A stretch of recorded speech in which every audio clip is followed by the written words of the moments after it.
headlines coming up at 10:20 on 550 KTSA.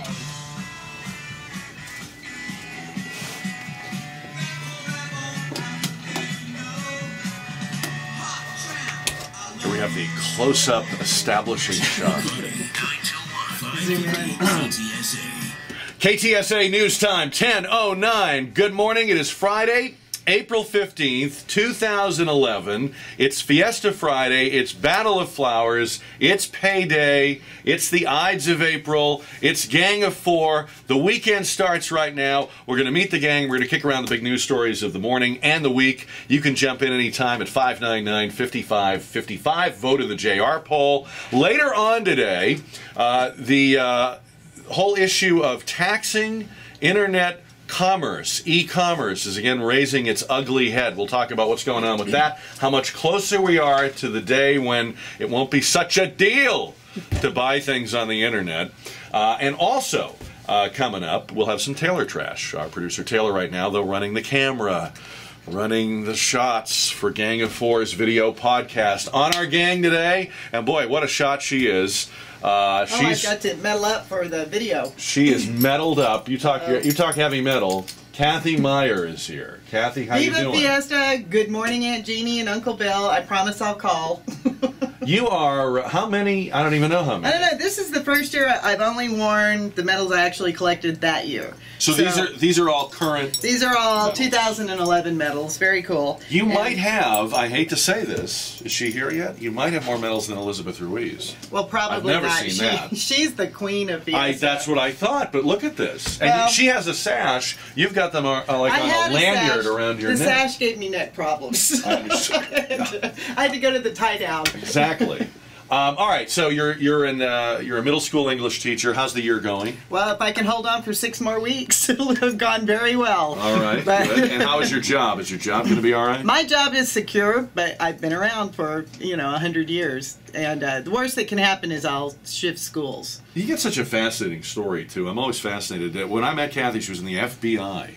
Wow. Now, what do and you? Did not arrest you. And no, it was not. We didn't meet that way. We didn't meet on an arrest.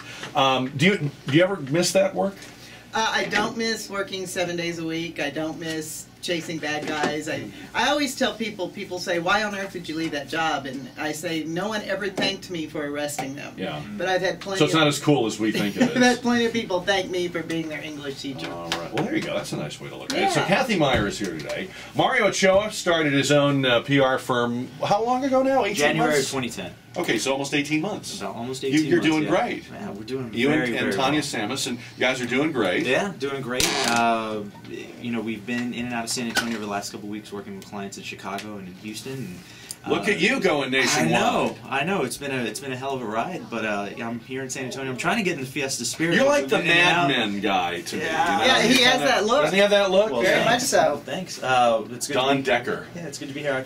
And just for the listeners, if you guys are tuning in your car today, roll down the windows. If you're at the office tuning in, tell the boss that you're going outside. It is too gorgeous outside to miss it. This is ridiculous weather for And then listen to my allergy cough. Well, oak aside, this is beautiful weather you don't find normally in a mid-April day. No, so this is fantastic great. Day. Yeah. And a lot of people are off today, and we hate them for that. Yeah. All right, Mario, thanks for coming in on Gang of Four today. And Diane Cibrian is here on Gang of Four today. Hey.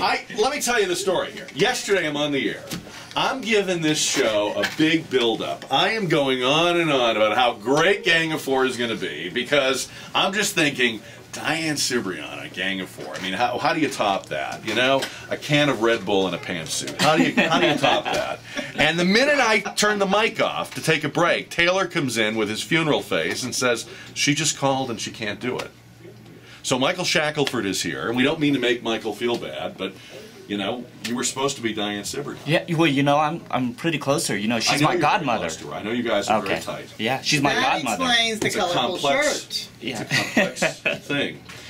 So Michael Shakelford is here, and Michael is training. You're in training still for this boxing thing? No, there's Not no anymore? boxing thing. It was just a joke. I really wanted to fight. You keep updating about your weight and your carbs. I'm trying to gain weight. I was going to come over there and punch you in the stomach and see if you could take it. I'm really trying to gain weight. You know, I've been 135 pounds for like 10 years, Whoa, and I just what a can't curse. Oh my God, what a curse. I'd hate to be you. I have the waist every woman wants. That's the problem. I was 135 pounds in the 4th grade. Oh, Lord.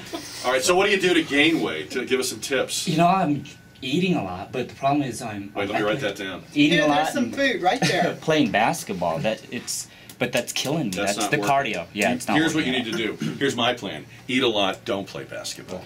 Okay. And drink more. And what else are you up to these days? You know, we're working on a bunch of projects. Yeah, you're very politically involved. And working on a bunch of projects and getting excited for the 2012 national election. So. And you look like you're dressed for the Masters. Are you a golfer? Well, yeah, actually, Texas I'm Open? I'm All going right. right Going after out to the this. Texas Yeah, Open? sure. All Yeah. right, very nice. Do you play golf or just Yes, watch I do. golf? Actually, do. Are you a good golfer? Long No. game, short game? No. What's You know, short game. We played at a tournament at the Buckhorn, and I knocked in. Landed in the bunker. It was best ball, and I told everyone, leave your putters. You know, they landed on the green. I said, leave your putters. I'm going to take the shot from the bunker.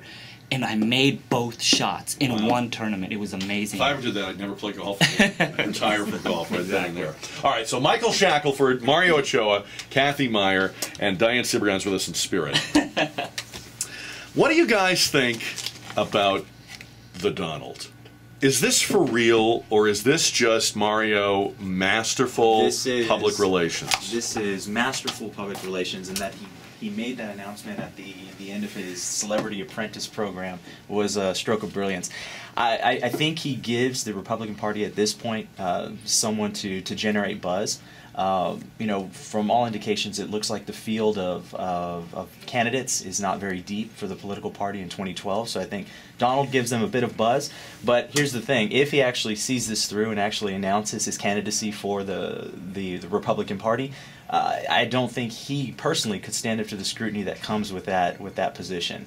I just don't see it coming out of the Donald. When you say he couldn't stand up to it, do you mean that we're going to find things out, or that he won't like No. I mean, people prying into? Because it seems like he's the most vetted guy in a way. We know his foibles. We know his foibles, but it's a different monster going from real estate tycoon to being a political candidate for, you know, in front of the public eye in that position. I just don't see him standing up to the scrutiny. He's not a legitimate candidate. I think he's somebody that gives them at the present moment some buzz. Right, not a legitimate candidate. Those are strong words. Michael, Absolutely do you agree? not. Is he not a legitimate candidate? Yeah, he's not. I mean, you know, he did do the comedy show, The Roast, and that just destroys his credibility. Well, Richard Nixon was on Laugh-In. I mean, he's not. Yeah, he's not a true candidate, unfortunately. I really think this is Mitt Romney's year. Well, now people like what Donald Trump is saying. I mean, there's no question about that. And he is unique in saying some things and saying them in a way that these other very carefully scripted candidates, especially right now when it's very early, are not saying. Donald's a salesman. He's part of what running for president is. But when he negotiates, and first of all, he's Ross Perot and a hairpiece. Yeah. But when he negotiates to win, and in politics, you can't do that. I don't want my leader just getting huffy in negotiations with North Korea and then the nuclear bomb drops. Oh, well. No, I don't think he has the finesse to negotiate on worldwide political issues. He's a brilliant businessman. He's highly successful, but his ego isn't in a place that would allow him to be a good president. And also in real estate, it's totally different. He's always been on top. When you become the president, you've got to convince the House, the Senate, and it's very difficult to do that. Collegial, yeah. All right, you mentioned Mitt Romney, Michael. Mitt Romney was the runner-up in 2008. Right. On paper, looks like a great candidate. Has a big, big, big problem. If Obamacare is a major issue in 2012, how in the world does a guy who gave us the first version of Obamacare, Romneycare in Massachusetts, how does he run away from that or run with that? I mean, he can't. People aren't going to let him off the hook. Yeah, I don't think he can.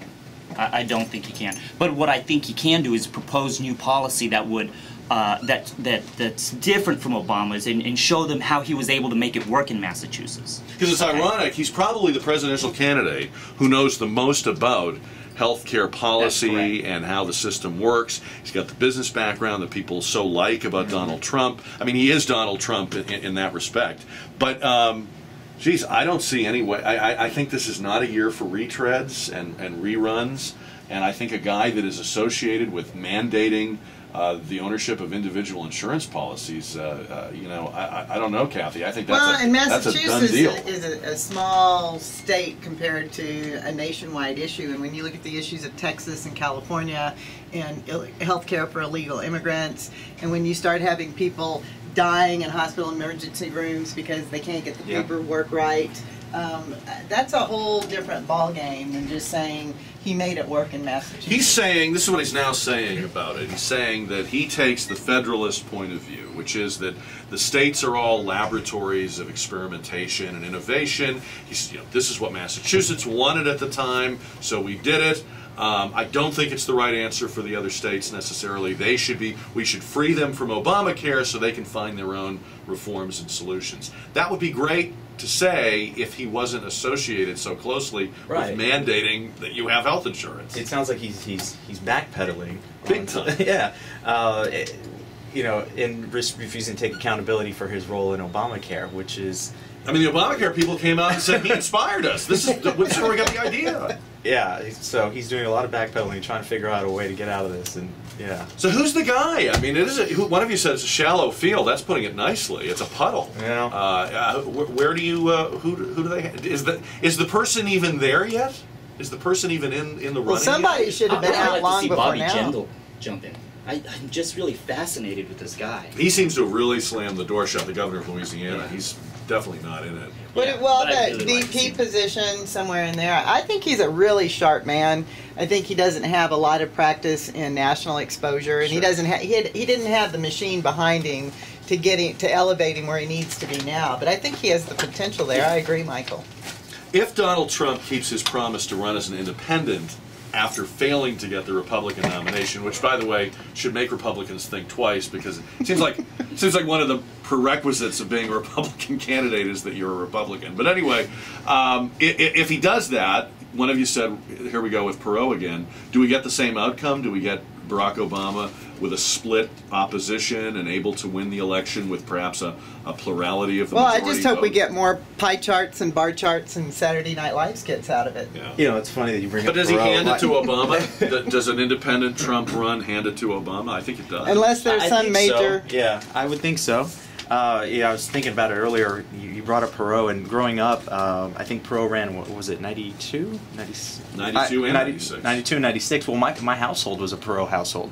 And the logic behind it, I was too young to understand what was going on, but the logic behind it was he understands the business of it, which at this point, I'm not advocating for Trump, I'm just saying it's actually apropos because of what's going on with the budget. It's an issue of, do they know how to handle the biggest issue that's facing America currently, and that's our budget deficit. And I'm not advocating for Trump, but I'm saying he probably understands the business of it, which Perot did. You're talking about someone who's a self-made billionaire.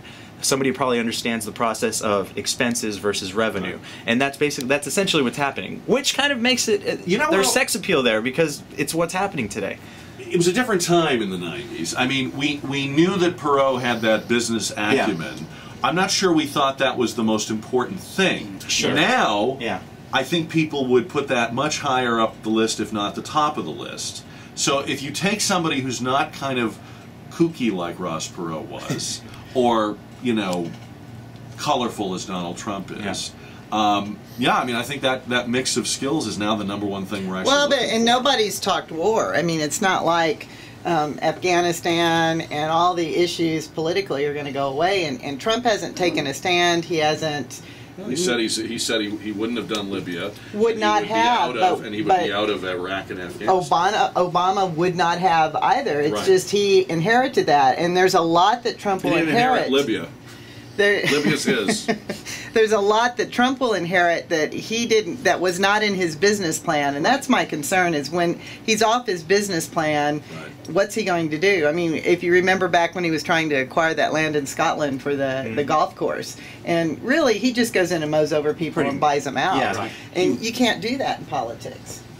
Oh, really? Isn't that how we passed Obamacare? I don't know if you noticed, but that's how we passed Obamacare, Cathey.